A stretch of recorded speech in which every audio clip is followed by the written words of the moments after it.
अस्सलामु अलैकुम रहमतुल्लाहि व बरकातुहू।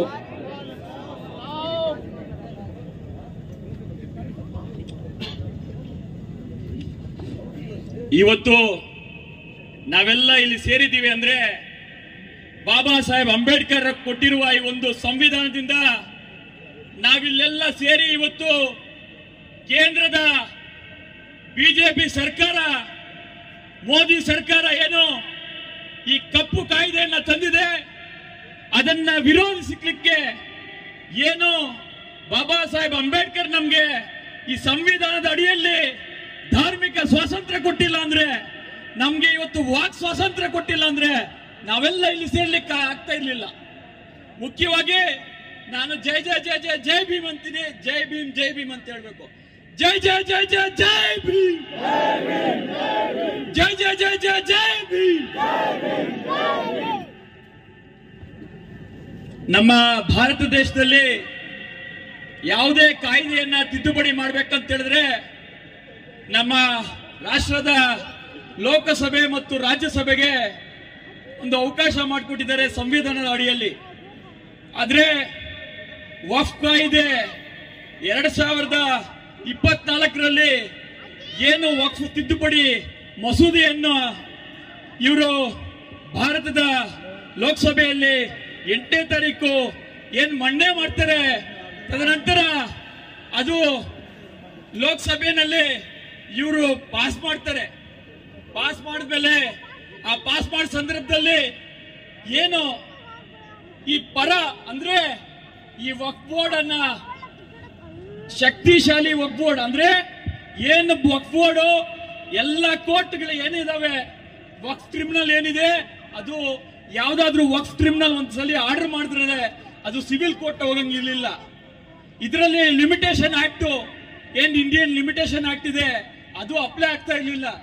ಆದ್ರೆ ಇವರು ಇದರಿಂದ ಲಿಮಿಟೇಷನ್ ಇಂಡಿಯನ್ ಲಿಮಿಟೇಷನ್ ಆಕ್ಟ್ ಅನ್ನ ಇದಕ್ಕೂ ಅಪ್ಲೈ ಆದಂಗೆ ಮಾಡಿದ್ದಾರೆ. ಇದರಲ್ಲಿ ಏನು ಲೋಕಸಭೆಯಲ್ಲಿ ಈ ಬಿಲ್ಲು ಮಂಡನೆ ಆದ ಸಂದರ್ಭದಲ್ಲಿ ಪರವಾಗಿ 288 ಜನ ಪರವಾಗಿ ಮತ ಚಲಾಯಿಸಿದ್ರೆ, ವಿರೋಧವಾಗಿ ಈ ಭಾರತ ದೇಶದಲ್ಲಿ ಜಾತ್ಯತೀತ ವ್ಯವಸ್ಥೆ ಮೇಲೆ ನಂಬಿಕೆ ಇಟ್ಟಿರುವ 232 ಜನ ಲೋಕಸಭಾ ಸದಸ್ಯರು ಇದನ್ನ ವಿರೋಧ ಮಾಡಿದ್ದಾರೆ. ಅವ್ರಿಗೆ ಒಂದು ಜೋರಾದ ಚಪ್ಪಾಳೆ ಮುಖಾಂತರ ಅವ್ರಿಗೆ ಒಂದು ಟ್ಯಾಕ್ಸ್ ಹೇಳ್ಬೇಕಂತ ಕೇಳ್ಕೊಳ್ತಾ ಇದ್ದೀನಿ. 2 ಗಂಟೆಗೆ ಯಾರಾದ್ರೂ ಬಿಲ್ ಪಾಸ್ ಮಾಡಿರೋದು ನೋಡಿದೀರಾ? ಇಂಥ ಬಿಲ್ಲು ಇವ್ರು ಏನ್ ಹೇಳ್ತಾರೆ, ಇವ್ರು ರಾಜ್ಯಸಭೆಯಲ್ಲಿ ರಾತ್ರಿ 2 ಗಂಟೆಗೆ ಈ ಬೇರೆ ಪಕ್ಷದವರು ವಿರೋಧ ಪಕ್ಷದವರು ಯಾಮಾರ್ಬಿಟ್ಟು ಮಲ್ಕೋಬಿಡ್ತಾರ ಅಂತ ಹೇಳ್ಬಿಟ್ಟು ರಾತ್ರಿ 2 ಗಂಟೆಗೆ ಈ ಮಸೂದೆಯನ್ನ ಮನ್ನಣೆ ಮಾಡಿದಾಗ ಈ ವಿರೋಧ ಪಕ್ಷದಲ್ಲಿ ಏನು ಅವ್ರ ಪರವಾಗಿ 128 ಜನ ಮತ ಚಲಾಯಿಸಿದ್ರೆ 95 ಜನ ರಾಜ್ಯಸಭಾ ಸದಸ್ಯರು ಇದನ್ನ ವಿರೋಧಿಸ್ತಾರೆ. ಅವ್ರಿಗೂ ಕೂಡ ಒಂದು ದೊಡ್ಡ ಸಲಾಂ ನಮ್ಮ ಕಡೆಯಿಂದ ಇರಲಿ. ಅದೇ ರೀತಿ ಜೆಪಿಸಿ ಅಂತ ಏನ್ ಜಾಯಿಂಟ್ ಪಾರ್ಲಿಮೆಂಟರಿ ಕಮಿಟಿ ಏನು 944 ಪುಟಗಳ ಒಂದು ಮೆಸೇಜ್ ಅನ್ನ ಪಾರ್ಲಿಮೆಂಟ್ ಕೊಡ್ತು, ಕೇಂದ್ರ ಸರ್ಕಾರ ಕೊಡ್ತು. ಆ ಸಂದರ್ಭದಲ್ಲಿ ಇವರು ಅದರಲ್ಲಿ ನಮ್ಮ ಸಮುದಾಯದ ಇಡೀ ದೇಶದಲ್ಲಿ ಸ್ಕ್ಯಾನರ್ ಅಭಿಯಾನ ಮಾಡಿದ್ರು. ಇಡೀ ದೇಶದಲ್ಲಿ ನಮ್ಮ ಆಂಡ್ರಾಯ್ಡ್ ಫೋನ್ಸ್ ಎತ್ಕೊಂಡು ನಮ್ಮ ಯುವಕರು ಸ್ಕ್ಯಾನ್ ಮಾಡಿ ಇದು ವರ್ಲ್ಡ್ ರೆಕಾರ್ಡ್ ಅನ್ನ ಮಾಡಿದ್ದಾರೆ. ಅದಕ್ಕೆ ನಿಮ್ಮೆಲ್ಲರಿಗೂ ಒಂದು ಸಲಾಂ ಇರಲಿ. ಅದೇ ರೀತಿ ಇವು ಏನು ಈ ಕಾಯ್ದೆ ತಂದಿದ್ದಾರೆ, ಈ ಕಾಯ್ದೆ 9 ಲಕ್ಷ ಎಕರೆ ಜಮೀನು ವಕ್ಫ್ ಅಡಿಯಲ್ಲಿದೆ. ಇವತ್ತು ಇವರು ವಕ್ಫ್ ಬೈ ಯೂಸರ್ ಅಂತ ಏನ್ ಹೇಳ್ತಾರೆ, ಇದೇನಾದ್ರೂ ಇವರು ಸುಪ್ರೀಂ ಕೋರ್ಟ್ ಅದನ್ನ 5ನೇ ತಾರೀಕು ತಡೆ ಹಿಡಿದಿದೆ. ಇವಾಗ ಈ ನಮ್ಮ NRC ಅಂತ ಬಂತಲ್ಲ, ಅದೇ ರೀತಿಯಲ್ಲಿ ಈ ನಮ್ಮ 9 ಲಕ್ಷ ಜಮೀನುಗಳನ್ನ NRC ಮಾಡ್ಲಿಕ್ಕೆ ಕೊಟ್ಟಿದ್ದಾರೆ. ಇದೆಲ್ಲ ನಮ್ಗೆ ಬೇಕಾ? ನಮ್ಮ ಜಾಗ ನಮ್ಮ ಹಕ್ಕು, ನಮ್ಮ ವಕ್ಫ್ ಬೋರ್ಡ್ ನಮ್ಮ ಹಕ್ಕು. ಅದಕ್ಕಾಗಿ all India personal law board Hyderabad ನಲ್ಲಿ ಹುಟ್ಟಿದ್ರು ಕೂಡ ನಮ್ಮ ರಾಷ್ಟ್ರದ ರಾಜಧಾನಿ ಡೆಲ್ಲಿಯಲ್ಲಿ ಕೂತ್ಕೊಂಡು ಇವತ್ತು ಕಾನೂನು ಅಡಿಯಲ್ಲಿ ಇವತ್ತು ಹೋರಾಟ ಮಾಡ್ತಾ ಇದೆ. 100 ಜನಕ್ಕಿಂತ ಹೆಚ್ಚು ಜನ ಇವತ್ತು ಸುಪ್ರೀಂ ಕೋರ್ಟ್ ನಲ್ಲಿ ವಾದ ಮಾಡ್ತಾ ಇದ್ದಾರೆ. ಅವರು ಕೇಸನ್ನ ಫೈಲ್ ಮಾಡಿದ್ದಾರೆ.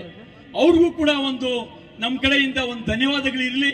ಅದೇ ರೀತಿ ಈ ಒಂದು ಕಪ್ಪು ಕಾನೂನಿನಿಂದ 9 ಲಕ್ಷ ಜಮೀನಿನಲ್ಲಿ 5 ಲಕ್ಷದಿಂದ 6 ಲಕ್ಷ ಜಮೀನು ನಮ್ಮ ಹತ್ರ ಡಾಕ್ಯುಮೆಂಟ್ಸ್ ಇಲ್ಲ ಅಂತ ಅವರು ಡಿಸಿಗೆ ಏನೋ ಪವರ್ಸ್ ಕೊಟ್ಟಿದ್ದಾರೆ.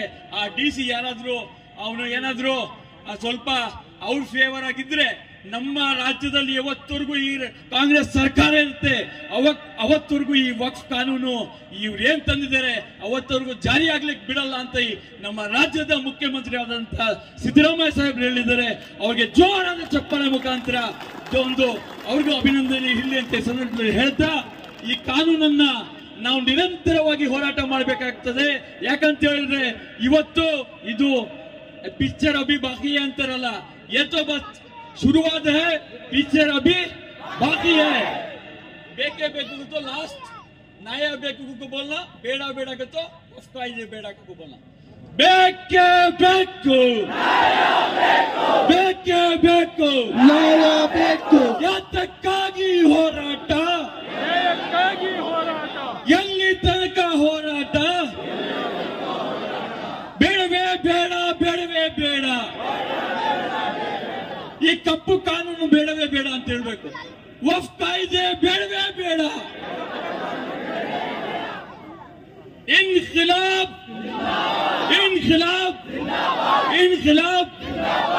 ಈ ಒಂದು ಕಾರ್ಯಕ್ರಮಕ್ಕೆ ನಮ್ಮ ತಾಲೂಕು ಆಡಳಿತ ಕೇವಲ 21 ನಿಮಿಷದಲ್ಲಿ ನಮ್ಗೆ ಅನುಮತಿ ಕೊಡಿದೆ. ಅದಕ್ಕೆ ತಾಲೂಕು ಆಡಳಿತಕ್ಕೆ ನಾನು ಮೊಟ್ಟ ಮೊದಲ ಬಾರಿಗೆ ಧನ್ಯವಾದ ತಿಳಿಸ್ತಾ ಇದ್ದೇನೆ.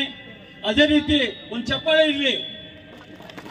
ಅದೇ ರೀತಿ ನಮ್ಮ ಆರಕ್ಷಕ ಇಲಾಖೆಯವರು ಡಿವೈಎಸ್ಪಿ ಇರ್ಬೋದು, ಸರ್ಕಲ್ ಇನ್ಸ್ಪೆಕ್ಟರ್ ಇರ್ಬೋದು, ನಮ್ಮ ಸಬ್ ಇನ್ಸ್ಪೆಕ್ಟರ್ ಇದ್ರು, ಅವ್ರಿಗೂ ಕೂಡ ಧನ್ಯವಾದ ತಿಳಿಸ್ತಾ ಇದ್ದೀನಿ. ಅದೇ ರೀತಿ ನಮ್ಮ ಜಾಮಿಯಾ ಮಸೀದಿನ ಮುನ್ಸಿಪಾಲಿ ಆದಂತಹ ನಮ್ಮ ಖಯ್ಯೂಂ ಸಾಹೇಬ್ರು, ಶಾಜಾನ್ ಸಾಹೇಬ್ರು, ನಮ್ಮ ಎಲ್ಲ ಉಲ್ಮಾಯ ದೀನು ಎಲ್ಲರೂ ಸೇರಿ ಇವತ್ತು ಈ ಕಾರ್ಯಕ್ರಮನ ಯಶಸ್ವಿ ಮಾಡಿದ್ದಾರೆ. ಅವ್ರಿಗೂ ಕೂಡ ಧನ್ಯವಾದ ತಿಳಿಸ್ತಾ ಇದ್ದೀನಿ.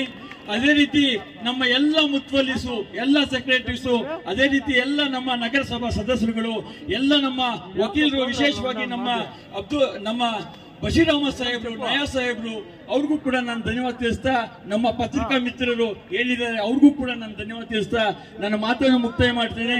ಎಲ್ಲ ಈ ಕಾರ್ಯಕ್ರಮಕ್ಕೆ ಪ್ರತ್ಯಕ್ಷವಾಗಿ ಪರೋಕ್ಷವಾಗಿ ಸಹಕಾರ ಕೊಟ್ಟ ತಮ್ಮೆಲ್ಲರಿಗೂ ವಂದಿಸುತ್ತಾ, ಈ ಕಾರ್ಯಕ್ರಮ ಶುರು ಮಾಡೋ ಮೊದಲು ಈ ಕಾರ್ಯಕ್ರಮ ಎಲ್ಲಿ ಪೋಸ್ಟ್ಪೋನ್ ಆಗುತ್ತೆ ಅಂತ ನಮ್ಮಲ್ಲಿ ಒಂದು ಭಯ ಇತ್ತು. ಆದ್ರೆ ಮುಳುಬಾಗಿಲ ಜನ ಇವತ್ತು ನಾವು ಏನೇ ಬರಲಿ, ಮಳೆ ಬರಲಿ, ಬಿಸಿಲು ಬರಲಿ, ಇದನ್ನ ವಿರೋಧ ಮಾಡ್ತೀವಿ ಅಂತ ಈ ಸಂದರ್ಭದಲ್ಲಿ ನಿರ್ಧಾರ ಮಾಡಿ ತಾವೆಲ್ಲ ಬಂದಿದ್ದೀರಾ. ಅದಕ್ಕೆ ನಿಮ್ಗೊಂದು ದೊಡ್ಡ ಸಲಾಂ ಹೊಡೆಯುತ್ತಾ ನನ್ನ ಮಾತನ್ನು ಮುಕ್ತಾಯ ಮಾಡ್ತೇನೆ. ಜೈ ಹಿಂದ್, ಜೈ ಭೀಮ್.